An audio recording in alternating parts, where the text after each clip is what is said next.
ہم نہیں مانتے جو کچھ ہو رہا ہے اس وقت، جس طرح ہمارے اکابرین کو، ہمارے دوستوں کو جیلوں میں ڈالا جا رہا ہے، وہ شرمناک ہے۔ انسانی تاریخ میں ایسا نہیں ہوا۔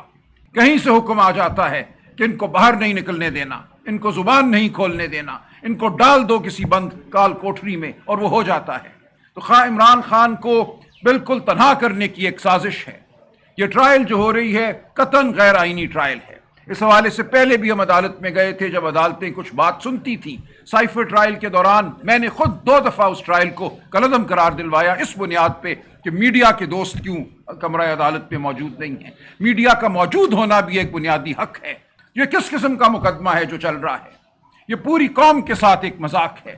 اس مذاق کے خلاف ہم کھڑے ہوں گے، اس ظلم کے خلاف ہم کھڑے ہوں گے، پوری قوم کھڑی ہوگی اور ہم مل کر کھڑے ہوں گے۔ پاکستان تحریک انصاف بلا شبہ آج پاکستانی قوم کی ترجمان جماعت ہے، اور بلا شبہ عمران خان آج پاکستانی قوم کے سب سے بڑے لیڈر ہیں۔ پاکستان کی تاریخ میں یہ بہت بار ہوا ہے، کسی نے یہ سوچا کہ جمہوریت کو ختم کرو، یہ کیا چیز ہے، یہ ایک خام خواہ کی مصیبت ہے، ایک طاقتور آدمی ڈنڈا پکڑ کے بیٹھے گا اور پاکستان کو ٹھیک کر دے گا۔ یہ ایک بار نہیں، کئی بار ہوا ہے ہماری تاریخ میں۔ یہ 50 کی دہائی میں بھی ہوا، یہ 60 کی دہائی میں بھی ہوا، یہ 70 کی دہائی میں بھی ہوا، اور یہ اس کے بعد بھی ہوا۔ آج پھر ہم ایسی صورتحال سے دوچار ہیں۔ یہ بار بار یہ فارمولہ فیل ہوا ہے، اس نے ہر بار پاکستان کو کمزور تر کیا ہے، لیکن اس کے باوجود آج اگر پھر یہ کوشش ہے کہ جمہوریت کو سلب کر دیا جائے، عوام کی رائے کو دبا دیا جائے، عوام کو دھتکار دیا جائے، یہ کہا جائے تمہاری آواز، تمہارا ووٹ اس قابل نہیں کہ اس کو گنا جائے، اس کو سنا جائے، تو ہم کسی فلاح کی جانب نہیں بڑھیں گے۔ پاکستان ایک گلدستہ ہے، بہت سی زبانیں بولنے والوں کا، بہت سے مسالک پر چلنے والوں کا ایک وسیع ملک ہے۔ یہ اس کا رقبہ بہت بڑا ہے، اس کی سرحدیں بہت سے ملکوں سے ملتی ہیں۔ یہاں اگر حکومت ہوگی اور فلاح ہوگی تو اس کا ایک ہی طریقہ ہے، وہ یہ ہے کہ ہم ایک دوسرے کی آواز سنیں، ہم مل کر بیٹھیں۔ آج پاکستان تحریک انصاف پاکستان کے ہر مظلوم کے ساتھ کھڑی ہے، وہ بلوچ گمشدہ ہوں، ان کی مائیں بہنیں ہوں، ہم ان کے ساتھ کھڑے ہیں۔ یہاں جو کیمپ اسلام آباد میں لگا، میں وہاں گیا، وہاں ان کا دکھ میں نے دیکھا۔ اس سے پہلے چند ماہ قبل ہم گئے تھے مستونگ میں، لک پاس میں، اختر مینگل صاحب کے دھرنے میں، وہاں علامہ صاحب بھی موجود تھے۔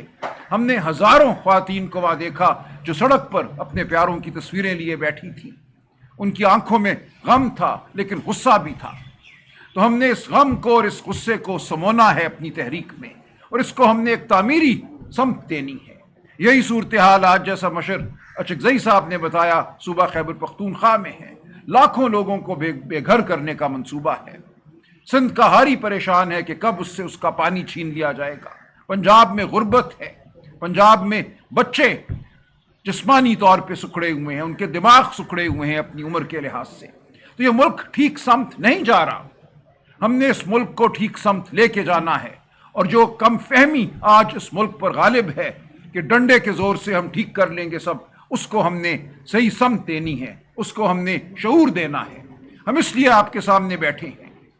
عمران خان صاحب کی یہ ہدایت ہے کہ یہ تحریک صرف پاکستان تحریک انصاف کی اکیلی تحریک نہیں ہوگی، ہم نے ہر ایک کو دعوت دینی ہے۔ اسی لیے آج ہمارے ساتھ، میرے ساتھ یہاں بیٹھے ہیں محمود خان اچکزئی صاحب، علامہ ناصر صاحب۔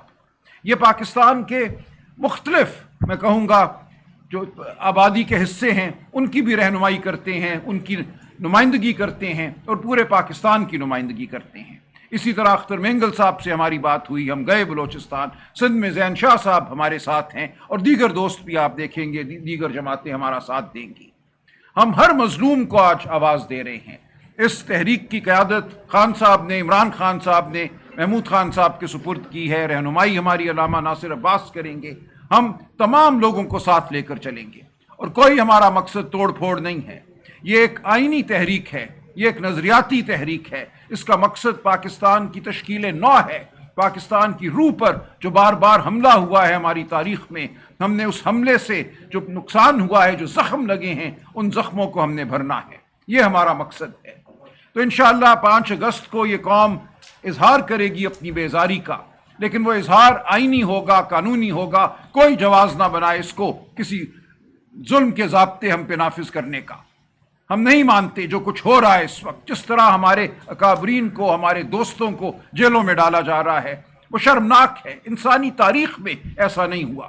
جو فیصلہ چند دن قبل آیا جس میں ہمارے leader of the opposition Punjab assembly Ahmed Bhachar صاحب کو، احمد چٹھا صاحب کو اور بلال اعجاز صاحب کو دیگر کے ہمراہ 10 سال سزا سنائی گئی، اس فیصلے کا میں آپ کو دعوت دیتا ہوں کہ آپ پڑھیے اس فیصلے کا پیرا 39۔ وہ کیا لکھتے ہیں جج صاحب کہ ان کے خلاف شہادت تو شاید کچھ نہیں ہے، انہوں نے انکار کیا ہے، یہ اس دن موجود بھی نہیں تھے موقع پہ، یہ کسی سازش والی جو بظاہر یا جو ایک الزام لگایا گیا کوئی میٹنگ تھی اس میں بھی شامل نہیں تھے، لیکن چونکہ انہوں نے یہ نہیں کہا کہ ان کا پی ٹی آئی سے کوئی تعلق نہیں ہے اس لیے میں ان کو سزا دیتا ہوں، یہ لکھا ہوا ہے۔ ایسی شرمناک تحریر شاید ہی عدالتی تاریخ میں کسی نے لکھی ہو کہ صرف ایک پارٹی کا ممبر ہونا جرم ہو گیا، آج آواز بلند کرنا جرم ہے، سڑک پر چلنا جرم ہے۔ ہمارا آئین پاکستان آرٹیکل 15 کہتا ہے کہ رائٹ ٹو موومنٹ یعنی کہ چلنے کا حق ایک بنیادی انسانی حق ہے جو آپ کو، مجھے، ہم سب کو حاصل ہے۔ ایسوسیشن کا رائٹ آرٹیکل 17 کہ ہم مل کر بیٹھیں، مل کر بات کریں، مل کر چلیں، یہ بھی ہمارا ایک بنیادی حق ہے۔ آواز بلند کرنے کا حق آرٹیکل 19 یہ بھی ایک بنیادی انسانی حق ہے۔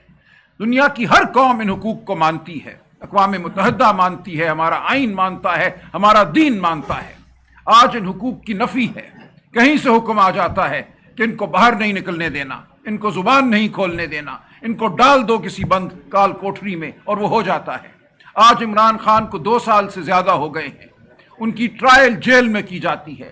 آج 5 گھنٹے میں کھڑے ہو کر آیا ہوں اڈیالہ جیل کے باہر، ہمیں نہیں ملنے دیا گیا۔ میں ان کا وکیل ہوں، میرا وکالت نامہ ہے، بطور وکیل بھی مجھے اندر نہیں جانے دیا گیا۔ ان کی تینوں بہنوں کو روکا گیا، ان کے ڈاکٹر ان سے نہیں مل سکے 7 ماہ سے۔ تو خواہ عمران خان کو بالکل تنہا کرنے کی ایک سازش ہے۔ یہ ٹرائل جو ہو رہی ہے قطعاً غیر آئینی ٹرائل ہے۔ اس حوالے سے پہلے بھی ہم عدالت میں گئے تھے جب عدالتیں کچھ بات سنتی تھی۔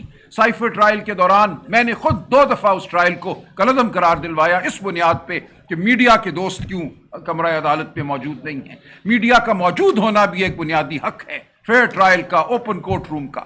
نہ میڈیا آج موجود ہے اس ٹرائل میں، نہ خاندان موجود ہے، نہ ان کے وکیل جن کو انہوں نے وکالت نامے دیے ہوئے ہیں ان کو اندر جانے دیا جا رہا ہے۔ یہ کس قسم کا مقدمہ ہے جو چل رہا ہے؟ یہ پوری قوم کے ساتھ ایک مذاق ہے۔ اس مذاق کے خلاف ہم کھڑے ہوں گے، اس ظلم کے خلاف ہم کھڑے ہوں گے، پوری قوم کھڑی ہوگی اور ہم مل کر کھڑے ہوں گے۔ بہت شکریہ۔